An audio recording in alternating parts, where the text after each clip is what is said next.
ನಿಮಗೆ ಇವತ್ತು ಕುಂಬಳಕಾಯಿ ಗೊಜ್ಜು ಮಾಡೋದು ತೋರಿಸ್ತೀನಿ ನೋಡಿ. ಅರ್ಧ ಕೆಜಿ ಕುಂಬಳಕಾಯಿ ನಾನು ಕಟ್ ಮಾಡಿ ಇಟ್ಕೊಂಡಿದ್ದೀನಿ, ಸಿಪ್ಪೆ ಎಲ್ಲ ತೆಗೆದುಬಿಟ್ಟು.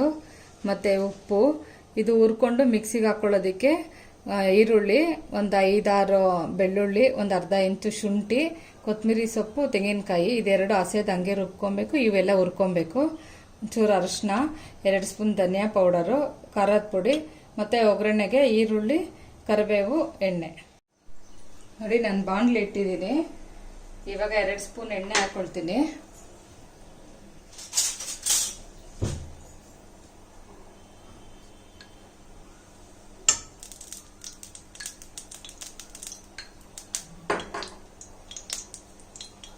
ನೋಡಿ ಫಸ್ಟ್ ಈರುಳ್ಳಿ ಹಾಕೊಳ್ತೀನಿ, ಬೆಳ್ಳುಳ್ಳಿ, ಶುಂಠಿ. ಬೆಳ್ಳುಳ್ಳಿ ಶುಂಠಿ ಸ್ವಲ್ಪ ಕಮ್ಮಿನೇ ಇರಬೇಕು.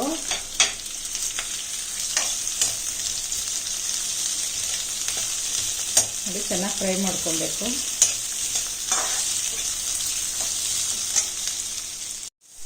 ನೋಡಿ ಇಷ್ಟು ಫ್ರೈ ಆದರೆ ಸಾಕು. ಇದನ್ನ ನಾವು ಮಿಕ್ಸಿಗೆ ಹಾಕೊಳ್ಳೋಣ.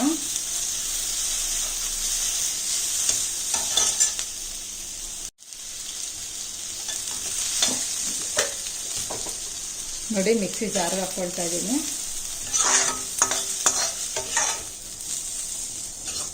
ನೋಡಿ ಇದು ಜಾರ್ಗೆ ಹಾಕೊಂಡಿದ್ದೀನಿ. ಇದ್ರ ಜೊತೆ ನಾವು ತೆಂಗಿನಕಾಯಿ ಇಟ್ಕೊಂಡಿದ್ದೀವಲ್ಲ, ತೆಂಗಿನಕಾಯಿ ಹಾಕೊಂಡು ಇದನ್ನ ಪೇಸ್ಟ್ ಮಾಡಿಕೊಂಡು, ಮತ್ತೆ ಇದು ಕೊತ್ತಂಬರಿ ಸೊಪ್ಪು ಮತ್ತೆ ಧನಿಯಾ ಪುಡಿ, ಖಾರದ ಪುಡಿ ಹಾಕೊಂಡು ಫುಲ್ ಪೇಸ್ಟ್ ಮಾಡ್ಕೊಬೇಕು. ಅದು ನೋಡಿ ಬಾಣಲಿಗೆ 2 ಸ್ಪೂನ್ ಎಣ್ಣೆ ಹಾಕ್ತೀನಿ.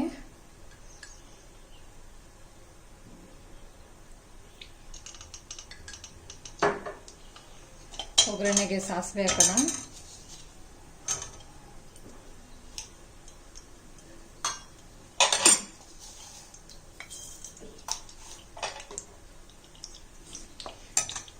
ಇದು ಸ್ವಲ್ಪ ಸಿಡಿಬೇಕು ಸಾಸಿವೆ. ನೋಡಿ ಸಾಸಿವೆ ಸಿಡಿದಿದೆ. ಈಗ ಕೊತ್ತಂಬರಿ, ಕರಿಬೇವನ್ನು, ಈರುಳ್ಳಿ ಹಾಕ್ಬಿಟ್ಟು ಫ್ರೈ ಮಾಡೋಣ.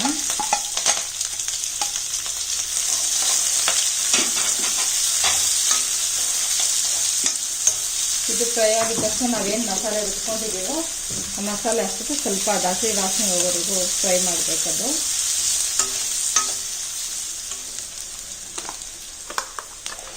ನೋಡಿ ನಾನು ಈ ಮಸಾಲೆ ಏನು ರುಬ್ಬಿದ್ದೀನೋ ಆ ಮಸಾಲೆ ಹಾಕ್ತಾ ಇದ್ದೀನಿ. ಇದು ಚೆನ್ನಾಗಿ ಫ್ರೈ ಆಗಬೇಕು. ಎಣ್ಣೆನಲ್ಲಿ ಚೆನ್ನಾಗಿ ಫ್ರೈ ಮಾಡಿದ್ರೆ ಅದು ಹಸಿ ಸ್ಮೆಲ್ ಏನೂ ಇರೋದಿಲ್ಲ ಮಸಾಲೆದು.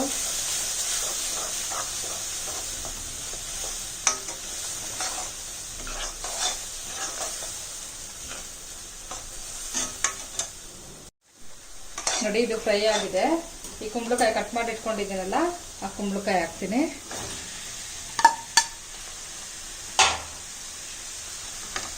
ಒಂದು ನಿಮಿಷ ಕಲಿಸ್ಕೊಡ್ಬೇಕು ಕ್ಲೀನಾಗಿ.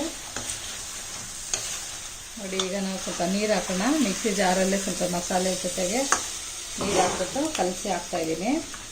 ನೀರು ಕಮ್ಮಿನೇ ಇರಬೇಕು. ಇದು ನಾವು ಗೊಜ್ಜಲ್ವಾ ಮಾಡೋದು, ಗಟ್ಟಿಗೆ ಇರಬೇಕು, ಕಮ್ಮಿನೇ ಇರಬೇಕು ನೀರು. ಬೇಗ ಬೆಂದೋಗುತ್ತೆ ಇದು.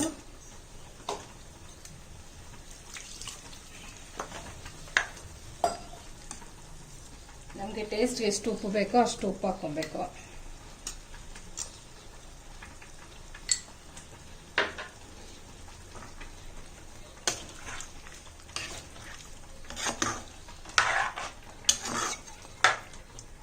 ಒಂದು 10 ನಿಮಿಷಕ್ಕೆಲ್ಲ ಆಗಿಬಿಡುತ್ತೆ ಇದು.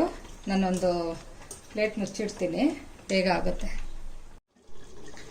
ನೋಡಿ ಆಗಿದೆ. ಈಗ ಇಷ್ಟಿದ್ರೆ ಸಾಕು. ಆಮೇಲೆ ಬಿಸಿ ಆರೋಯ್ತು ಅಂದರೆ ಗಟ್ಟಿಯಾಗೋಗುತ್ತೆ. ನೋಡಿ ಬೆಂದಿದೆ ಕುಂಬಳಕಾಯಿ. ಈಗ ನಾವು ಸರ್ವಿಂಗ್ ಬೌಲ್ಗೆ ಹಾಕೋಣ.